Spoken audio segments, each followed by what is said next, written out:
Camposur, hamburguesas extra, parrilleras y light sin sal. Las más ricas. Camposur, de nuestra granja a su mesa.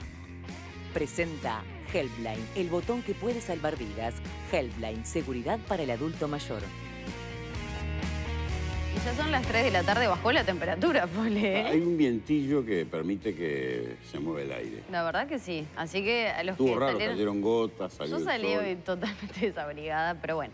Les cuento que vuelve la Feria Nocturna del Buceo, tu shopping al aire libre, con todas las medidas y protocolos sanitarios, exhortando el uso de tapabocas y con dispensadores de alcohol en gel en todos los recorridos del predio. Nos cuidamos y te cuidamos, seguí los protocolos, te lo piden encarecidamente. Feria Nocturna del Buceo, donde paseás y comprás porque encontrás todo en un mismo lugar. Del 4 de diciembre al 5 de enero, más de 200 stands, plazas de comidas, juegos para niños y sorteos cada media hora. Un shopping al aire libre, de 18 a 24 horas. Estacionamiento vigilado, en Rivera y Propios. Bueno, lo prometimos y vamos a conectarnos con él. Nicolás Trachtenberg es un criminólogo que vive fuera del Uruguay, pero como todo criminólogo tiene un ojo que mira para acá. Y lo que vamos a pedirle cuando nos conectemos, nos podamos ver, porque es interesante cuando uno puede... Ahí está. Nicolás, ¿qué tal? ¿Cómo estás? ¿Cómo andan? Muy bien. Acá andamos, en la realidad uruguaya, que viste que es cambiante, dinámica, como en todos lados. Contanos un poco la sensación que tenés, ya que sos criminólogo, profesión que realmente admiro. ¿Cómo venís mirando esto de un efecto que permita cortar así el tema criminológico, verdad? Porque una pandemia realmente es un corte literal para mirar el laboratorio. Para un criminólogo es como encontrar el microbio especial y poder mirarlo en laboratorio, ¿no? Un corte realmente transversal, mundial además. Danos una primera impresión sobre lo que estás mirando, me imagino, con ojo crítico y observador en el planeta entero, con lo que sucedió con el delito y el crimen en esta época de pandemia. Totalmente, como bien decís vos, y muchos criminólogos están súper interesados en este tema porque la pandemia es como una especie de gran experimento criminológico universal en todo el planeta que cambia drásticamente nuestras vidas y nos afecta en muchos sentidos, en forma negativa en particular, muchas esferas de nuestra vida, y muchos criminólogos están interesados en ver qué efecto podría tener sobre el crimen. ¿Y por qué estamos interesados en esto en el mundo? Y es porque, bueno, para que se produzca el delito hay varias explicaciones, pero algunas de las más conocidas, por ejemplo, hablan de que tiene que haber, para que haya delito tiene que haber víctimas circulando, potenciales ofensores en la proximidad de esas víctimas y ausencia de vigilancia formal e informal, ¿no?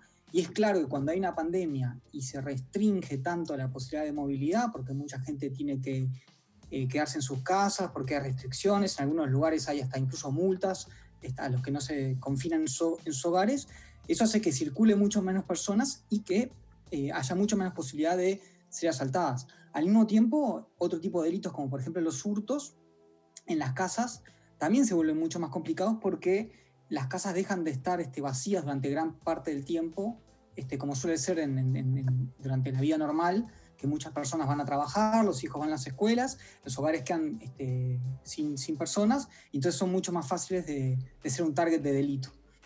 También es interesante cuando uno piensa en por qué la pandemia también puede estar ayudando a que cambien los delitos. La otra cosa que está ocurriendo también es que la pandemia, con toda la presión, con toda la presión que genera a nivel de desempleo, de carencias económicas, también genera mayores niveles de estrés y de frustración. Y eso también puede ser interesante para tratar de entender por qué se producen más cierto tipo de delitos, ¿no? Por ejemplo, los delitos que ocurren en el interior de los hogares. Y en ese sentido también es interesante pensar no solo en cómo la pandemia afecta el delito, sino los distintos tipos de delitos. Y uno podría entender e incluso percibir cómo, por ejemplo, pueden aumentar delitos en el ámbito doméstico, violencia contra las mujeres, violencia contra los niños, justamente producto de que ahora hay que estar recluidos, aumentan mucho más interacciones, aumentan las frustraciones, las personas están careciendo de ingresos, y eso podría hacer que uno previera que aumentaran ese tipo de delitos. Y más allá de que uno pueda suponer que estén aumentando, ¿qué es lo que se nota a nivel mundial? ¿Aumentan o no? Bueno, lo que uno percibe es que ha habido un gran descenso digamos, la pandemia generó un descenso, sobre todo de los delitos en la esfera pública, de una disminución importante de los hurtos, de las rapiñas, en algunos casos de los homicidios. Ahora, creo, y en Uruguay nosotros también observamos, si uno mira los datos que recientemente se publicaron, que hay un descenso importante. Digamos, uno ve que en los últimos 8 meses disminuyeron la rapiña, los hurtos, un poquito la violencia doméstica. Ahora, la pregunta importante es, ¿cómo hacemos para darnos cuenta si ese descenso es producto de la pandemia o es producto de otras cosas, ¿no? Y ustedes... ¿A qué obedece? Claro. Claro, exactamente. Y creo que ese en parte es el debate que se está dando políticamente, o por lo menos me parece percibirlo en Uruguay hoy en día, ya que se percibe este descenso y de un lado algunos, con buenas razones, pueden decir esto es producto del accionar del gobierno, y creo que el otro día el ministro del Interior, Larrañaga, decía, bueno, los criminales, decía como significativamente, los criminales no hacen cuarentena, entonces este descenso del delito nosotros creemos que es parte de producto de lo que nosotros estamos haciendo, y otros más críticos dicen, bueno, no, esto es producto de la pandemia.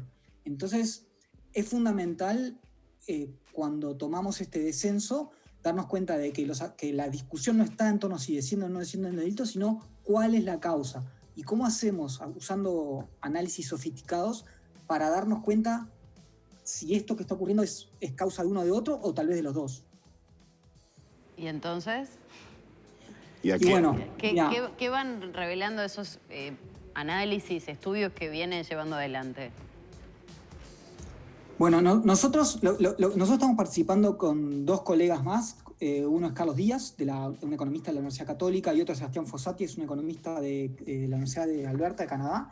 Estamos participando en 2 proyectos. Por un lado, un proyecto que involucra combinar los datos de Montevideo con los datos de 20 ciudades y tratar de ver el efecto combinado, qué pasa con el descenso el cambio en los delitos a través de todas las ciudades con distintos niveles de confinamiento, con distintas características socioculturales, con distintas trayectorias delictivas.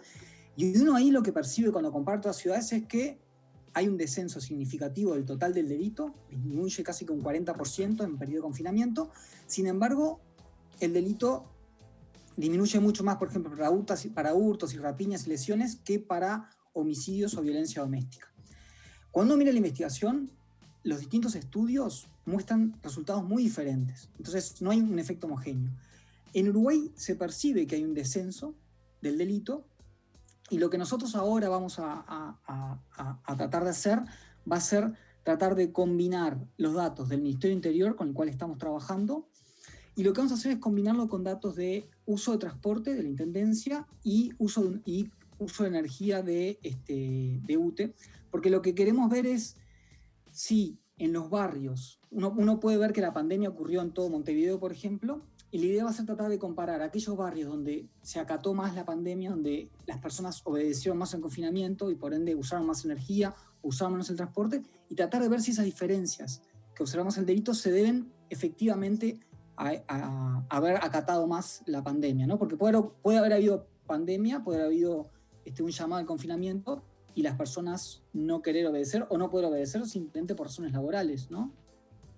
Sí, georreferenciar un poco las circunstancias, lo que van a hacer. Exacto. Ahora, exacto. Pregunta que te hago, de los estudios que están haciendo con ciudades las que van a comparar, ¿el abatimiento del delito es comparable con el que hubo en Uruguay, o el que hubo en Uruguay es un abatimiento mayor? Depende de las ciudades. Algunas ciudades experimentan una bajada parecida, otras experimentan una bajada menor, y algunas algo superior, ¿no? Pero por supuesto, por eso es interesante, por un lado, hacer estudios comparativos, y por otro lado, agarrar digamos, el estudio de caso Uruguay, porque en Uruguay lo que está ocurriendo es que pasan 2 cosas simultáneas muy importantes. Sí, por un lado, hay un cambio de gobierno, la pandemia. Claro. Exactamente. Y hay un cambio de gobierno, y además un cambio de gobierno que, digamos, es un cambio de gobierno con una coalición que dijo explícitamente que quería hacer las cosas de manera bastante diferente a como la venía haciendo el anterior gobierno. Entonces es razonable pensar de que puede haber otra parte de explicación ahí, ¿no? Ahora, yo creo que, digamos, no lo descarto, por supuesto no lo descarto, que haya un efecto del gobierno. El punto es que creo que es importante a la hora de argumentar que el gobierno tiene parte de responsabilidad en este descenso, por un lado hacer estudios y por otro lado explicar qué es aquello que está haciendo el gobierno que es tan distinto que genera este efecto, ¿no? Creo que esa es una labor importante de las autoridades, ¿no? Decir, bueno, miren, estamos haciendo toda esta serie de cosas que creemos que tiene este impacto significativo. Sí, acá se argumenta como que la actitud de la policía cambió, ¿no? Claro. La pregunta que yo te quería hacer era si, porque capaz que es una percepción personal y periodística, acá se le da un hincapié gigantesco al tema del número, quizá porque el gobierno anterior prometió el abatimiento de delitos, cosa que no pudo hacer, y para algunos fue argumento electoral. Pero la pregunta es si en otras ciudades también se toma el tema de los números, cuántas rapiñas hubo, cuántos homicidios, cuántos hurtos, violencia doméstica, como algo tan titular de primera plana como es acá. A ver, creo que los números y el descenso de los números es como un hot topic, un tema caliente del debate político en todas las sociedades. Perfecto. Hay sociedades que lo politizan un poco más, otras sociedades que lo politizan un poco menos. Uruguay viene con una trayectoria de los últimos década y media o 2 décadas de crecimiento sistemático del delito violento, y eso hace que sea un tema, seguridad sea un tema particularmente candente, y fue uno de los flancos débiles del último gobierno. Entonces, creo que en Uruguay tiene como un protagonismo más fuerte en la esfera pública. Creo que me parece que el tema de en qué medida uno puede prometer descensos significativos y cambios de tendencia en las trayectorias de delitos, hay que ser muy cuidadosos porque cambiar las trayectorias de delito en una sociedad es difícil y sobre todo requiere muchos recursos. Entonces, creo que la promesa de que uno puede hacer un montón de cambios, puede incluso destinar muchos recursos y no ver cambios en el corto o mediano plazo. Nicolás, quería consultarte también por 2 aspectos que me quedaron medio colgados de la introducción, que tienen que ver con, por ejemplo, si Uruguay se lo compara, o Montevideo, creo que hablabas de ciudades, que se comparaba con 20 ciudades más, con similares características al momento de la pandemia. Digamos, acá no hubo nunca un confinamiento obligatorio, en otros lugares sí. ¿Las características en ese sentido fueron iguales? Y en ese marco también te pregunto, acá en los meses de marzo, abril y hasta fines de mayo aproximadamente hubo mayores niveles de acatamiento sobre el confinamiento y después empezaron a abrir otras actividades. En ese tiempo, ¿se puede hacer una diferenciación entre lo que fue el inicio de la pandemia en nuestro país a nivel de delitos y lo que fue después cuando se volvieron a abrir de alguna manera las actividades? Porque los datos en realidad proyectan hasta noviembre, pero creo que no lo diferencian así como por etapas de confinamiento. Excelente pregunta, porque es muy importante hacer un análisis bien específico de esas 2 cosas que marcás. Por un lado, cuando comparás ciudades, uno, si va a comparar, por ejemplo, Montevideo con Buenos Aires o con Madrid, no puede comparar, tiene que ser consciente de la diferencia que hay entre medidas de confinamiento súper estrictas, mucho más radicales, como las que se llevaron en Buenos Aires o en Madrid, y el llamado a confinamiento de Montevideo. Y lo otro es eso, ¿no? Es ser consciente de cuánto duró ese llamado al confinamiento y cómo fue cambiando a lo largo del tiempo. Entonces, lo que se observa en los datos comparados en general es que el llamado al confinamiento más estricto, o sea, las ciudades que tienen un llamado al confinamiento más estricto tienden a tener un efecto más significativo en los delitos. Ahora, ese efecto a lo largo del tiempo tiende a debilitarse, salvo que cuando el confinamiento se empieza a aflojar. Pero es fundamental justamente hacer buenas comparaciones y, de vuelta, no asumir que todas las sociedades tienen el mismo tipo de llamado a confinamiento, porque eso no es así y nosotros lo estamos tomando en cuenta. Y segundo, que en una misma ciudad, a lo largo del tiempo, lo que es la dosis de confinamiento Claro. o la medida de confinamiento no es homogénea, o sea, va cambiando y eso tiene un impacto en el delito. ¿Con qué ciudades entonces se comparó Montevideo? ¿Cuáles son esas 20 ciudades que, bueno, que tuvo este estudio? Sí. Se comparan con ciudades, con algunas ciudades de Estados Unidos, con ciudades de México, con algunas ciudades europeas, en Suecia, en España, en Italia, se incluyeron también algunas ciudades de sudeste asiático, y un par de ciudades africanas. O sea, es un mapa bastante interesante. Y así tuvieron más y menos niveles de acatamiento de obligatoriedad del confinamiento, me imagino. Claro, tenemos, por ejemplo, un caso extremo de cero confinamiento, que son 2 ciudades suecas, donde en Suecia nunca ni siquiera se hizo un llamamiento a quedarse en la casa prácticamente, ni a usar mascarillas. O sea que es aún más, más débil que el llamado de responsabilidad que se hizo en Uruguay. Nicolás, una consulta que te quiero hacer específica. Acá noticiamos hoy un femicidio que está prácticamente en proceso hoy en el interior y otro en Maldonado ayer de características horrendas, pero en las cifras que acaba de dar el Ministerio del Interior también bajan los delitos de violencia doméstica o las denuncias de violencia doméstica. ¿Eso tiene un correlato en estas mediciones que ustedes están haciendo o ese delito que el confinamiento hizo explotar? A ver, creo que vos hiciste bien la puntualización de la palabra denuncias, ¿no? Que siempre es importante, cuando estamos hablando de delitos, tomar muy en cuenta el tipo de datos que estamos utilizando, ¿no? Cuando hablamos de denuncias, es un indicador muy imperfecto del delito que está ocurriendo. O sea, solo nos enteramos de aquellos delitos que le llegan a la policía. Claro. Entonces, muchas veces estos estudios pueden mostrar que hay un descenso de las denuncias y eso no necesariamente significa que esté disminuyendo la violencia doméstica, sino puede estar disminuyendo el reporte de esa violencia doméstica. Y tomen en cuenta que la situación de pandemia hace mucho más complicada la situación de la víctima para poder denunciar. Claro. Mucho más cuando no hay procedimientos online o, digamos, adecuados para hacer esto. Y en este sentido es interesante porque algunos estudios que lo que hacen es, por ejemplo, buscar medidas alternativas a los datos policiales, por ejemplo, usan encuestas de victimización online, muestran que algunas variantes de violencia no reportadas aumentan durante la pandemia en encuestas de victimización, que es estudios donde se les pregunta a las mujeres si sufrieron violencia, más allá de que la hayan reportado a la policía. Bueno, acá tenemos diferencias concretas en las asociaciones de mujeres que tienen cifras bastante más altas de violencia doméstica que las que ofrece el Ministerio del Interior, concretamente. Lo que pasa que ahí, por eso, creo que ahí es importante, digamos, por eso es muy importante ver qué tipo de datos uno está utilizando y no confundir el delito con la denuncia. Entonces,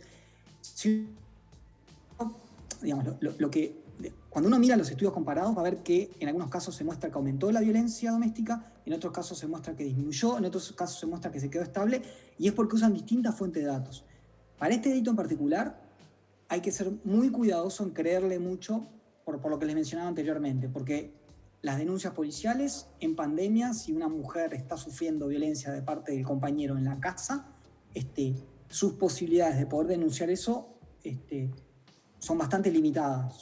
Bueno, acá se había habilitado, más allá de las líneas telefónicas, a través de la Ceibalita, que los niños pudieran denunciar algún tipo de situación violenta que estuvieran sufriendo. Esa fue una de las alternativas que se encontró y que de hecho algún resultado tuvo. O sea, sí, por lo alguno, menos... relativo, pero tuvo. Sí, obvio. Nicolás, se nos ha ido el tiempo, pero me gustaría que me sintetizaras a tu modo de ver si realmente en pandemia los delitos bajaron a nivel mundial. Bien. La pregunta del millón. Sí, te voy a dar 1 millón si me la contestás. Tengo la valija acá. ¿En serio? Sí. No, bien. Me parece que si uno mira los resultados de todos los estudios, de toda la investigación que existe hoy en día, que se ha producido en los últimos 6 meses, y la comparo con el estudio nuestro en 20 ciudades y con el estudio que estamos trabajando ahora, creo que uno puede observar que hay un descenso significativo del delito en general, que parte de ese descenso se puede argumentar que es razonable pensar que es producto de la pandemia, pero la puntualización es, Ese descenso del delito es muy distinto para distintos tipos de delito. Probablemente afecte mucho más, o sea, la pandemia afecte mucho más a los hurtos, a las rapiñas, por ejemplo, a las lesiones en el espacio público, que a los homicidios, incluso en ciudades donde hasta aumentan los homicidios, o a la violencia doméstica. Y después lo otro que un poco surgía por las preguntas que ustedes hacían es, hay que tener cuidado porque como que cada país es un mundo muy particular, entonces lo que la investigación está mostrando es que en cada país la pandemia está pegando en forma distinta, en parte por lo que discutíamos, ¿no? Por el tipo de confinamiento, de medidas, pero en parte también por las características idiosincráticas de cada país, ¿no? Puede ser por características socioculturales, por las características económicas, por la trayectoria delictiva, incluso por un tema que ni siquiera mencionamos ahora, ¿no? Pensemos, por ejemplo, en el problema del delito organizado y la periferia urbana y cómo pueden cambiar los delitos violentos o no cuando hay pandemia. Es muy distinto eso en Montevideo con la periferia, con el problema que tenemos ahí de delito semi-organizado, que por ejemplo lo que puede ocurrir en Madrid o en Barcelona. Sí, y sin pensar en que todo este nivel de desempleo, seguro de paro y gente que se quedó fuera del sistema induce también a una actividad ilícita para obtener algún dinero. También. Totalmente. Nicolás Trachtenberg, un placer hablar contigo. Esperemos que terminen ese estudio y vamos a ver dónde queda ubicado Montevideo. Veo que seguís las noticias de acá, así que bueno, siempre es bueno saber que los uruguayos nos miran, nos escuchan y saben de nosotros. Abrazo grande, que tengas buen día. Dale, muchas gracias y gracias por la invitación. Hasta luego. Un placer. Muy bien, para mí quedó en alguna medida claro, ¿no? La pandemia ha logrado un abatimiento del delito a nivel planetario, se puede decir. Y también me enteré que hay 2 ciudades en Suecia que ni siquiera promueven la mascarilla, no encerraron a nadie. Vamos, muchachos, dale que es tarde. Tuvimos un contacto con uruguayos allá, ¿se acuerdan? Pero yo no lo tenía pandemia. tan claro que había 2 ciudades en Suecia que habían optado por no tomar ninguna medida. O sea que el planeta sigue siendo distinto, eso me ayuda a saber que no estamos todos en la misma, que hay lugares tan distintos como... Bueno, como ellos lo tienen está haciendo otra Uruguay. cabeza, ¿no? Era aquello de, bueno, Sí. que se enferman los que se tengan que enfermar, van quedando por el camino los que se tengan que... Era Sí, como pero una ni cosa... siquiera era medio eso. así. Lo de Suecia parece ser una cosa... esto no llega acá, ¿no? Estamos en No, domo. no sé si era tan así. Por lo menos como lo había planteado el contacto que tuvimos en aquel momento. No sé si era en aquellas ciudades, no lo recuerdo. No sé si era ahí, pero No digo, era ahí. como que un poco era ese el pensamiento, por eso no fue el confinamiento obligatorio y demás. Bien, no lo vamos a discutir. No, porque yo tengo por alguna cosa supuesto. para decirle a nuestros ver. televidentes que esperan ansiosamente que yo les cuente que Campo Sur tiene productos elaborados con carne fresca y natural producida en nuestras propias granjas sin hormonas ni promotores de crecimiento.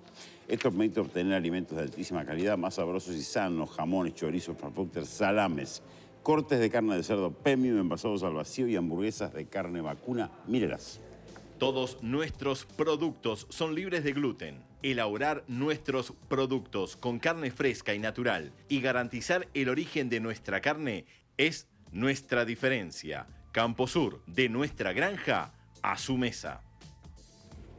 Bueno, vamos a compartir una nueva pausa. Al regreso llega Vero Chevalier con muchos detalles muy lindos para este viernes, así que a Tota la vamos a tener en un ratito nada más. Ayer fue impresionante.